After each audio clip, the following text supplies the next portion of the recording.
It is my privilege to be here this evening with Jack Ma, one of the great entrepreneurs of our time, of course, the founder of Alibaba. And we have so many things to talk about over the next half an hour. And of course, we also want to try to get to your questions as well. We're going to talk about Alibaba, of course, but also China, the Trump world that we all live in, globalization, trade, and so many other issues. But first of all, thank you for joining us. Yeah. Let me start with this, which is to say that you just spent some time inside Trump Tower and went to go visit with Donald, our president-elect in the United States. Tell us about that meeting. Well, it's a very productive meeting, much better than I thought, than I expected. What did you expect? Well, I heard a lot, and I watched, like everybody, I watched all the news and heard a lot about him. So when I go inside, I saw, anything that, but he's very sort of open-minded, listen what I talk.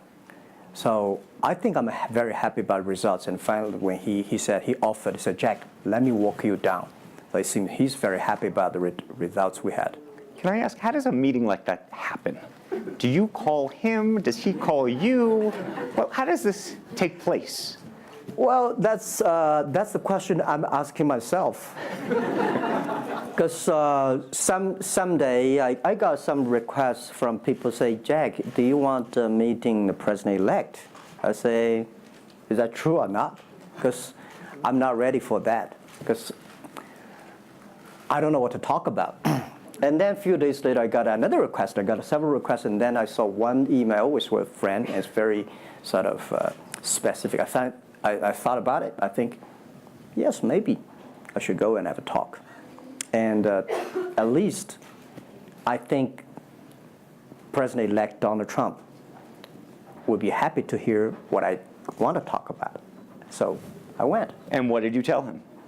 Talk about the small business, talk about agricultural products, talk about the trade between China and the USA. We especially focus on telling about how can we bring the small business in America, sell them to China, to Asia, through our network, which can create a lot of jobs for them. And you committed to create what you say is going to be 1 million jobs in the United States over the next 5 years. Yeah. Now, that's not 1 million jobs that Alibaba itself, but you're not hiring 1 million people. No, we totally, Alibaba employee put together is like 45,000 people. We cannot hire 1 million. I cannot imagine I can manage 1 million people. Explain to us how you think about the U.S.-China relationship, given some of the comments that Donald Trump has made about China being a currency manipulator. Did that come up during your meeting? Well, I think first, in America, there's a freedom of speech, right? So he can say whatever he wants, and I respect, I understand. But of course, I have my views. We did not debate about the China-U.S. trade or manipulation. We did not debate. We did not talk. We agreed on something. Small business, developing the Midwest America, helping the farmers there, small business there, exporting to China. So we all agreed. But something that we did not discuss about the American the job losing to China, Mexico, and this. Can I share with you my ideas? Please. Yeah. First, I think 30 years ago, when I just graduated from universities, I heard America had a wonderful strategy. They outsource the manufacturing job, service jobs. They outsource the manufacturer to Mexico and China, outsource the service job to India. There's a book called The World is Flat. Tom Friedman, colleague at the New York Times. And I think it's a perfect strategy. You know, that the Americans said, we just want to control the IP, we just want technology, we just want the brand, to leave the lower-end jobs for the world. Great strategy. And second is that the American international companies made millions and millions of dollars from globalization. The top 100 companies in America. Amazing. I remember when I graduated from university, I tried to buy a beeper, the Motorola beeper. Cost me $250. My pay at that time is $10 a month as a teacher. And the cost of making that beeper is only $8 for a chip. Right. So past 30 years, IBM, Cisco, Microsoft, they made tons of money. The profit they made are much more than the 4 largest banks in China put together, the China Mobile Phone, China Unicom, and whatever you name it, put together. Still, these multinational companies made more money than. So their market cap grew more than 100 times in the past 30 years. But where'd the money go? This is what I'm curious, because as a business people, I always care about the balance sheet. Where's the money coming? Where'd the money go? Past 30 years, the American had 13 wars, spending $14.2 trillion. The money going there. What if they spend a part of that money on building up the infrastructure, helping the white collars and the blue collars?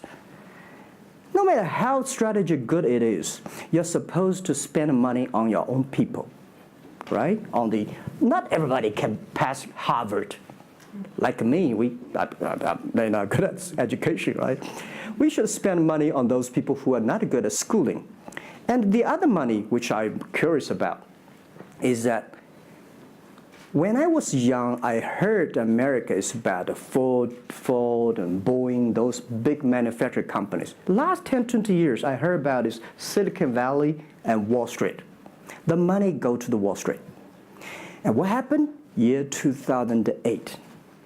The financial crisis wiped out $19.2 trillion USA alone. They wiped out all the white collars and destroyed 34 million jobs globally. So what if the money is not Wall Street? What if the money spent on the Middle East, Middle West of the United States, developing the industry there? That could be changed a lot. So it's not the other countries steal jobs from you guys. It is your strategy. Okay, but you do not distribute the money and things in a proper way. This is what I. And now we're having a backlash. And that backlash is a rebuke of globalization. And so much of the conversation, frankly, that we have here, and that backlash is happening in the United States. But I will say President Xi was here yesterday. You had lunch with him. And he was quoting Abraham Lincoln. What did you make of that?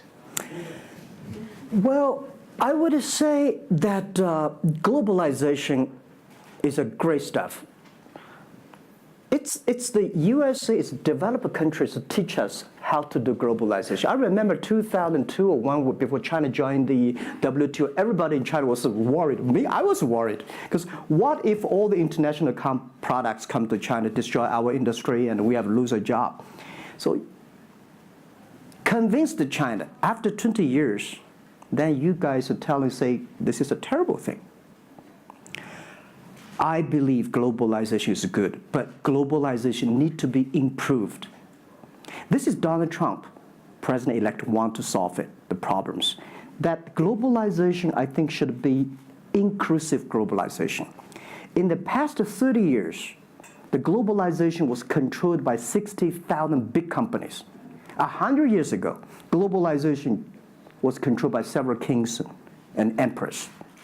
What if next 30 years we can support 6 million business doing business across the board?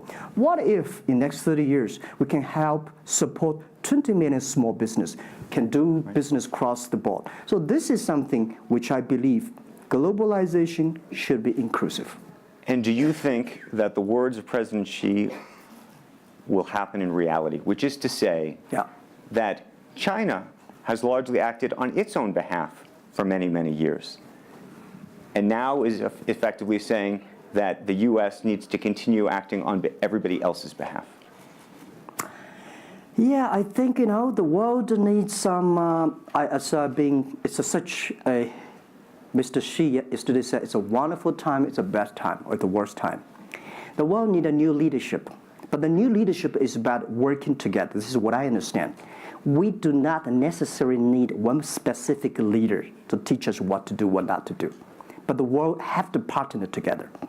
This is what I think. And I think as a Chinese, as a business people, I feel proud for what President Xi said yesterday. As a business person, I want the world to share the prosperity together, to join the force together. As a Chinese, I'm happy about what he committed.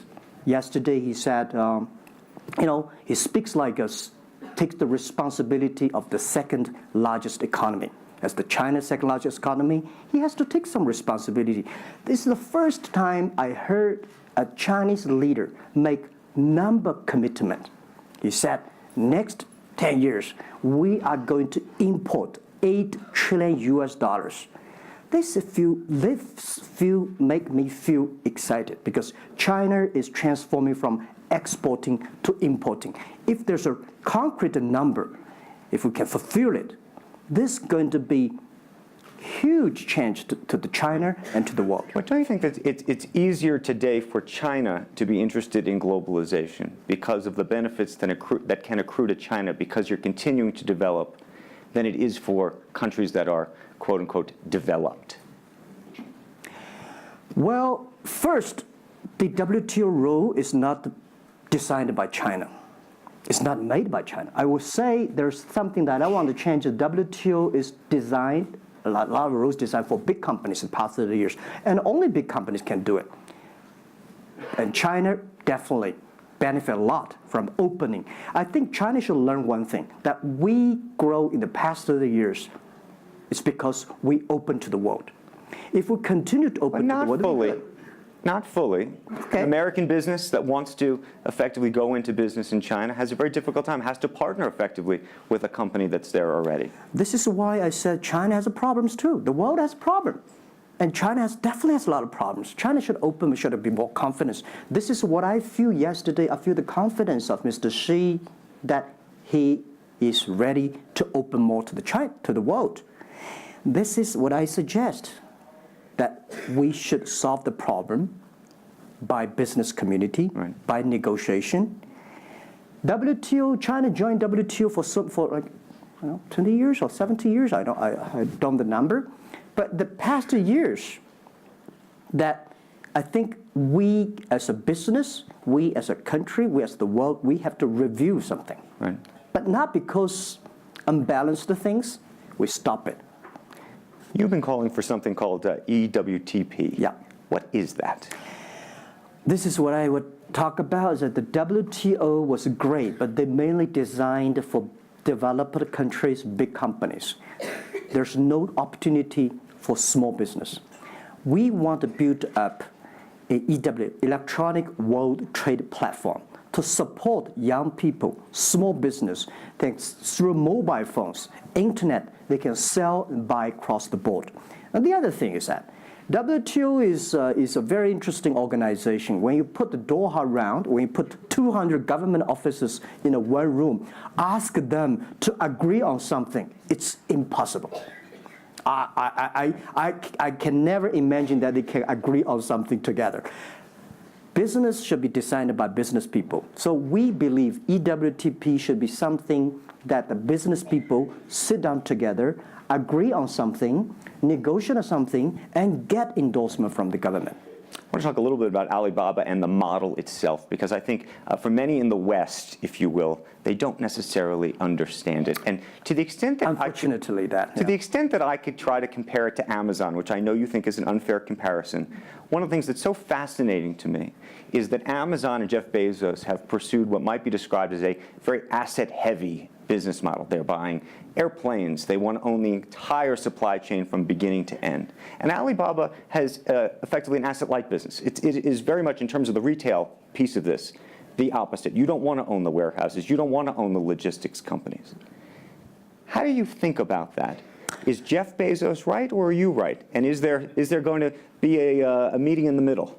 I hope both are right. And because the world can never have one model. If the world has only one correct model, the world is too boring. Right? We need to have all kinds of models. And the people who do the model should believe in the model. And I believe what I do. Right? The difference between Amazon and us. Amazon is more like an empire. Everything they should control themselves, buy and sell. And our philosophy is that we want to be an ecosystem. Our philosophy is to empower others to sell, empower others to service, empower making sure the other people are more powerful than us, making sure with our technology, our innovation, our partners, our 10 million small business sellers, they can compete with Microsoft, IBM. Our philosophy is that we think using internet technology, we can make every company become Amazon.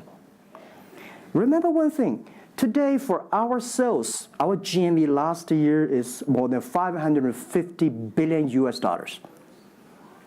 To hire people deliver for us, we need 5 million people. So how can we hire 5 million people deliver things for us to deliver the things we sold? The only way we do is empower the service company, logistics companies, making sure they are efficient, making sure that they make the money, and making sure that they can hire more people. But without owning the whole chain, can you do it as effectively? The idea that you're watching Amazon being able to deliver things now within hours, literally. We made 125 cities deliver within 1 day last year. Imagine, 10 years ago, deliver one thing from Beijing to Hangzhou takes about 8 days. Now you can deliver things from Beijing to Inner Mongolia, some city, within 12 hours. It's improving. You can never expect these things happen within 24 hours. We have patience. So I think, can you imagine that within the 11/11 Singles Day, we sold $17 billion, and by delivering more than 600 million packages within 3 days. This is happening, and this is what we feel proud of. It's not how much money we make. It's not how powerful we are. We think because of the technology, we can make the technology very inclusive, that every small companies can use it. This is my dream, because I started my first business in 1992 in China as a small business. In order to borrow money, 5,000 US dollars from bank, took me 3 months to acquire, still failed. So difficult to be a small business. Today, with the technology, we can empower them. This is something I want to do.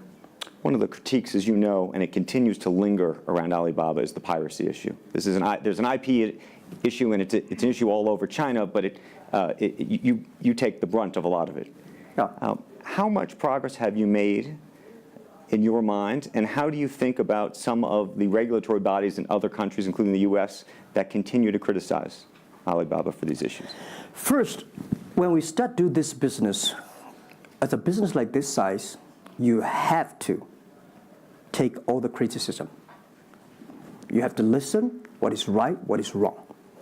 And second, as an e-commerce, when you put 10 million small business, empower them to sell. We do not like Amazon buy. We cannot check. Even when you buy $55 trillion or $550 billion, you cannot check every product. So the model itself and the e-commerce itself may have a lot of these flaws.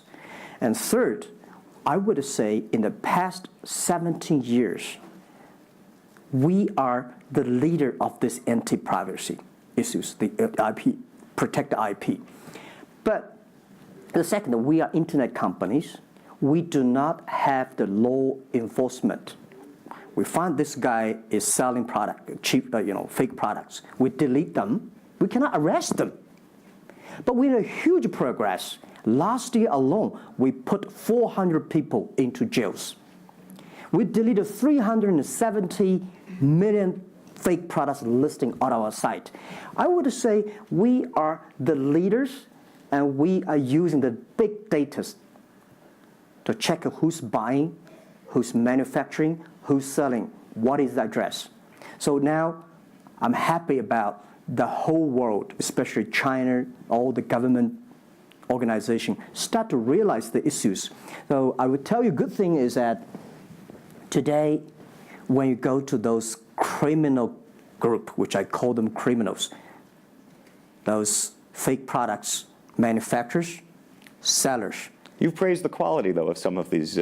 I would talk about it later, right?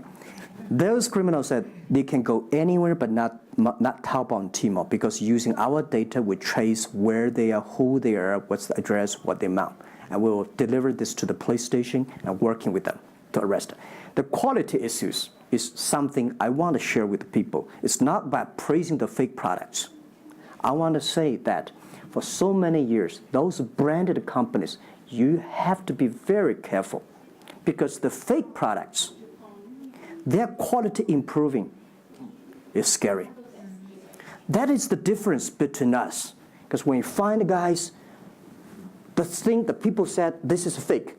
And you have to find people, you have to find a third-party institution to check it is fake or not. We find sometimes the quality is better. And I tell you, another thing is even scary. There's one branded company.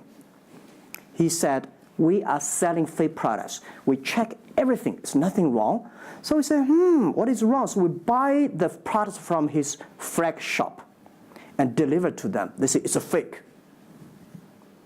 You know what I'm saying? Yep. We buy things from the flag shop of this brand and deliver back.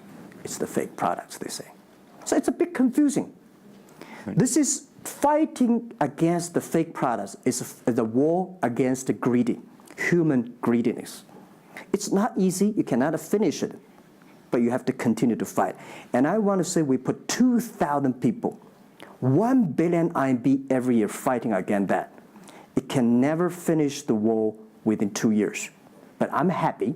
Whether people criticize me, criticize us, the most important is that we are happy about the progress we made. Right. But if people praise me, so, when people say, Jack, you're wonderful, I know I'm not wonderful, right? Oh, Alibaba's great. We are not great. We are just a 17-year-old company. But when people say, you're doing nothing, no, we're doing a lot of things. But you don't have to argue. You don't have to debate. You do what you believe. One of the things you mentioned was using big data on the piracy side, but the other thing that you're using a lot of that big data to do is provide credit and effectively banking the unbanked. And what's so fascinating to me, and I hope you'll share it, is we've talked about the Sesame credit. Yep. How you are able to use big data effectively to figure out who deserves credit and who doesn't in a marketplace where some of these people had no credit history before. Okay. Well, before we do that, we had a system called Teach Computers to learn how to anti-fake products, teach the computers to learn how to, because we have Alipay, a lot of people try to using all the ways to cheating. So we teach the computer how to do that, the cheating things. So we've been doing that for 10 years. Until now, there is called artificial intelligence, because we've been doing that.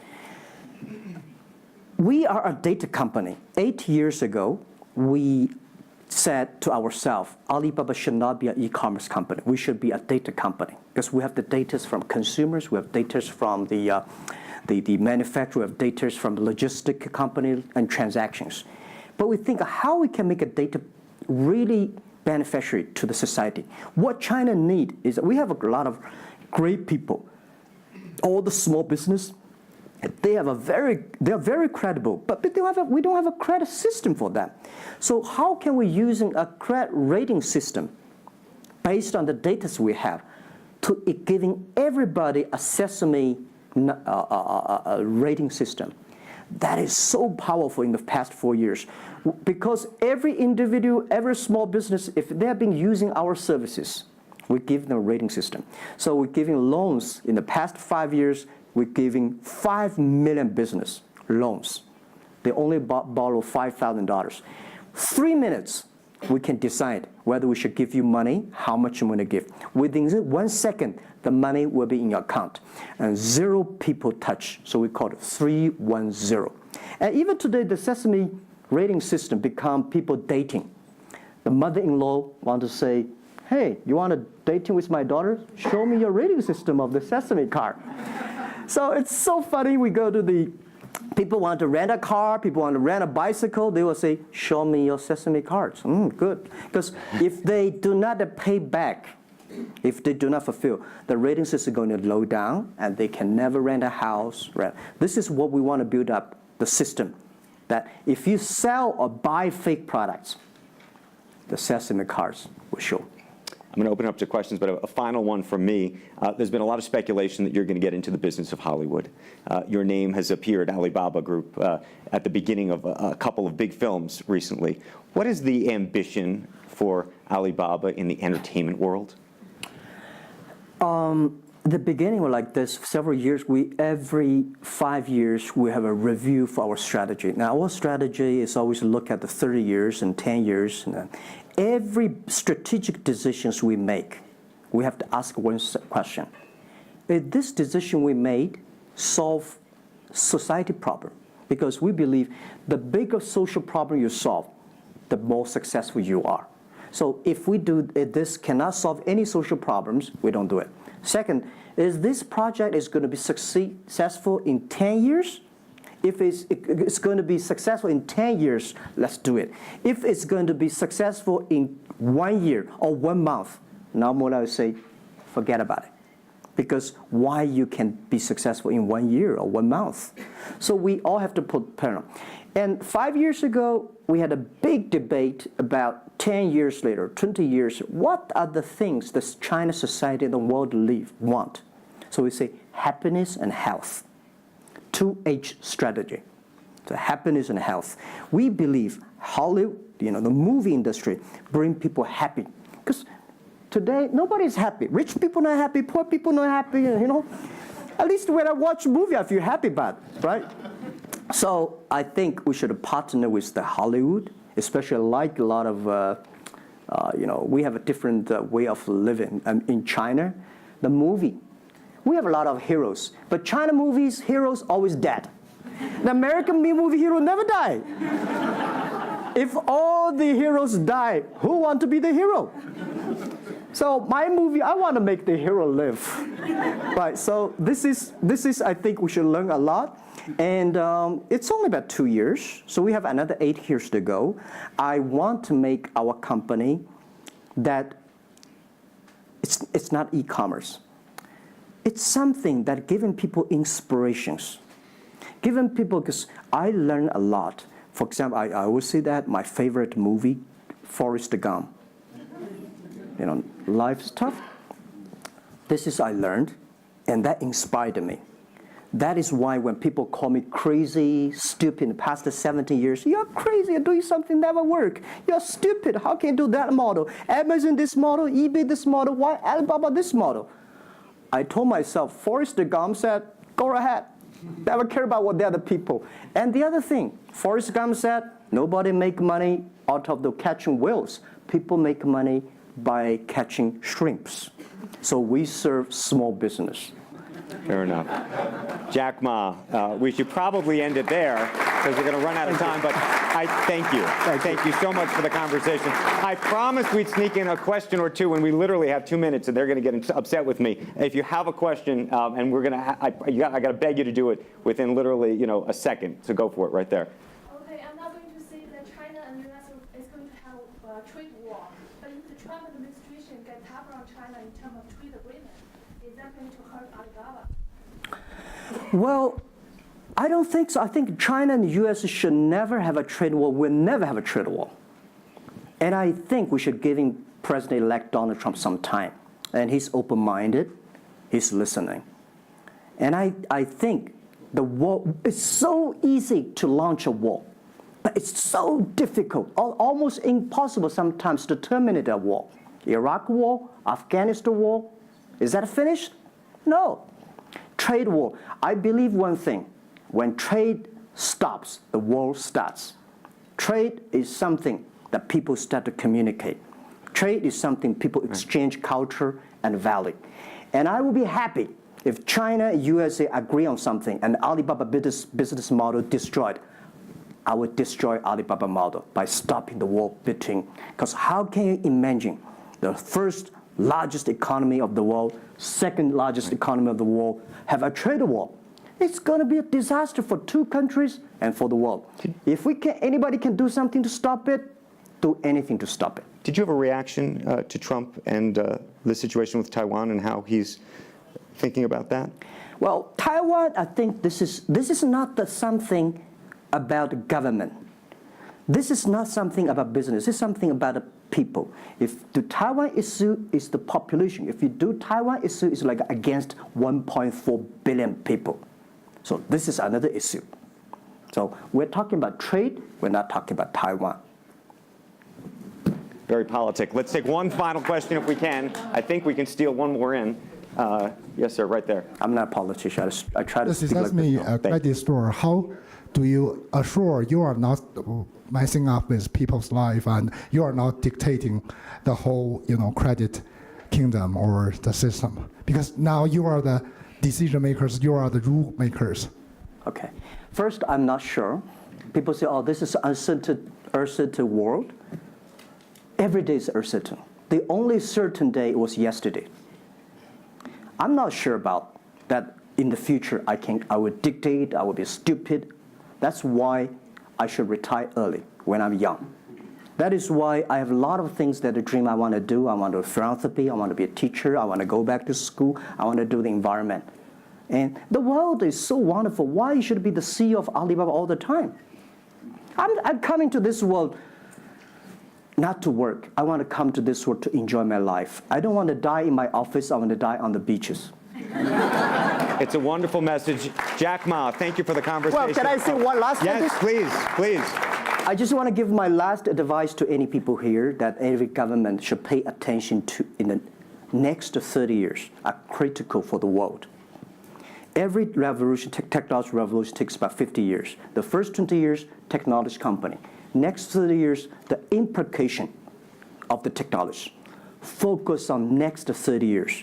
The first 20 years, eBay, Amazon, Facebook, Alibaba, Google, good.